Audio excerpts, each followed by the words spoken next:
Hey everyone, so today we're going to be talking about 4 unique ways to bust through your plateaus.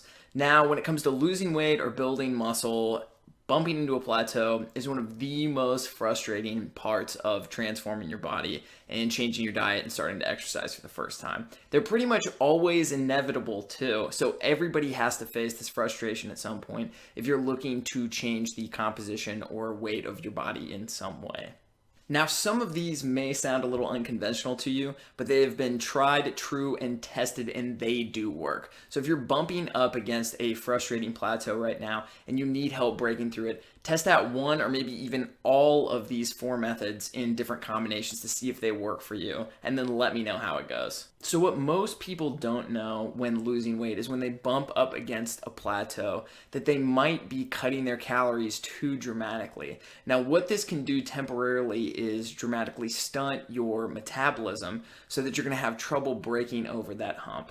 So basically what happens in a circumstance like this, say I cut myself back to eating 1,000 calories a day, and my goal was to lose weight and lose body fat. Well, eventually my body's going to get used to functioning on 1,000 calories a day, and let's say I was eating 2,000 before. So my body's basically going to say to me, oh, well, Jack's fine functioning on 1,000 calories. We don't have to burn as many calories while we're at rest. So my resting metabolism starts to go and sink down a little bit, which isn't great for you or me if you're losing weight. So one way that we can counteract this and bring our metabolism back to life and reignite that fire is to start eating more calories.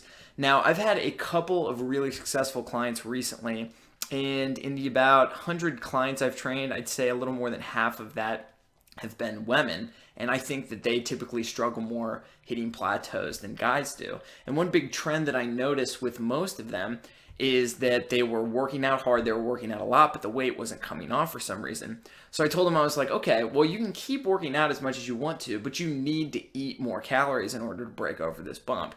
You know what happened? 100% of them hit new goals and new low weights that they had never seen before because they were able to bring their metabolism back to life. Now, you may have heard something like this called reverse dieting, and I think that's a perfectly good term for what you're going to be doing here because you're doing the opposite of what most people do in their diet. You're not cutting your calories, you're actually increasing your calories.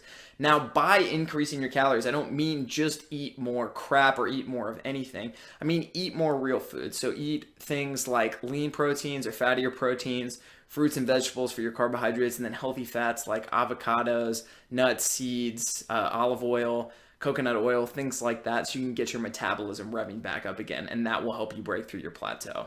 So the second way that you can break through a plateau, and this might scare some of you, I know it scares me a little bit, is that you need to work out less. I've trained several people who overtrain every week, and I've been through times in my life where I'll work out 7 days a week and I'll go on 17-day streaks until my body absolutely crashes. I'll lose progress, I won't get enough sleep, I won't get enough nutrients, and I'm constantly pummeling my muscles and my heart and my cardiovascular system into the ground so that they never get the chance to recover and get stronger and get better.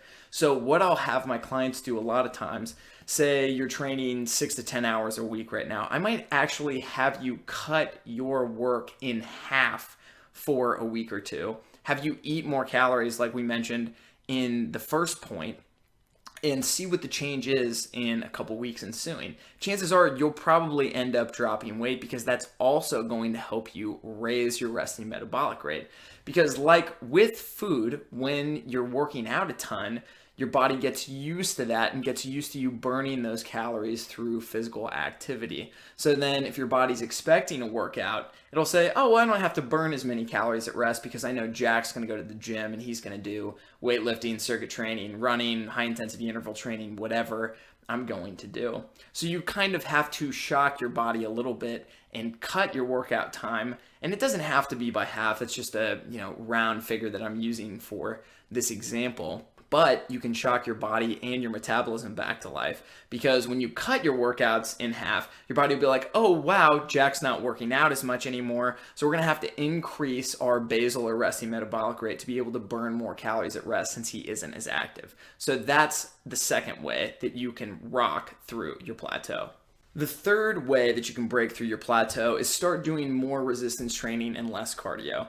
I just want to say that I love running. I've loved running for 10 years, and I'm probably going to have it as some integral part of my program for the rest of my life. But cardio definitely has its place in my program.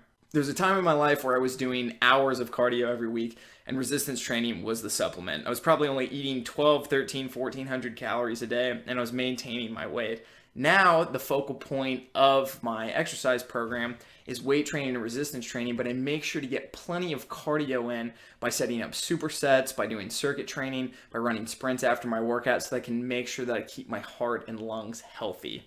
So what I would recommend doing is, if you're at a place in your life where cardiovascular training is the focal point of your program, start doing a little more resistance training. Even if you're doing 3 or 4 days a week of body weight workouts or body weight circuits at home, you can still keep your heart rate elevated and get your cardio in while you're doing things like body weight circuit training or circuit training in the gym. So start doing more resistance training and condition your muscle fibers. So by doing more resistance training and less cardio, you're actually going to be able to increase your metabolism, and that'll help you come over that plateau or hump. One of the worst parts about cardio is that it actually can stunt your metabolism, just like dramatic calorie cutting can, and just like working out too much can.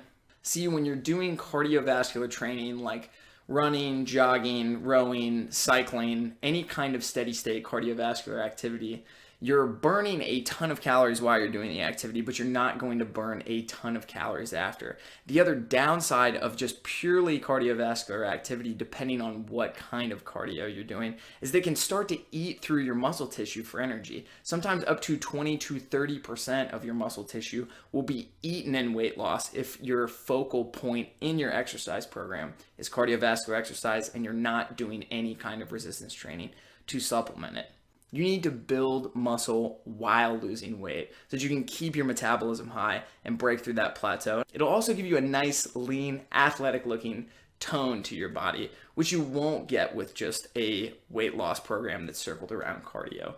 Most of those people end up being skinny fat, and I think I was skinny fat for about 3 or 4 years before I discovered, hey, weightlifting needs to be the focal point of my program, and I need to start doing circuit training so that I can get my cardiovascular training in there too, and I can look a lot better when I lose weight than I would if I was just running 20 miles a week. So the last way that you can break through a plateau, and this kind of goes back to overtraining, is just by simply taking a day off. If you've been working out, running, lifting, doing body weight home workouts, yoga, whatever it may be for 7 days a week, sometimes that you just need to take a day off, or sometimes people even take a week off to rest, recover, help reset their body, reset their hormones, reset their metabolism, and then get back into it a week later, and they'll find that their results are even better in that week ensuing their week of taking a rest or taking a break from everything. So there you have it. There's 4 unique techniques that you can use to break through your plateaus. I've tested this on plenty of my clients, and I've trained over 100 people in person, and each one of these have been tried and true, super simple to implement, and have gotten those people to their new goal weights and have helped them improve their body composition and reignite their metabolism. And I hope you see the same success using one of these 4 methods to break through your plateau the next time you get there.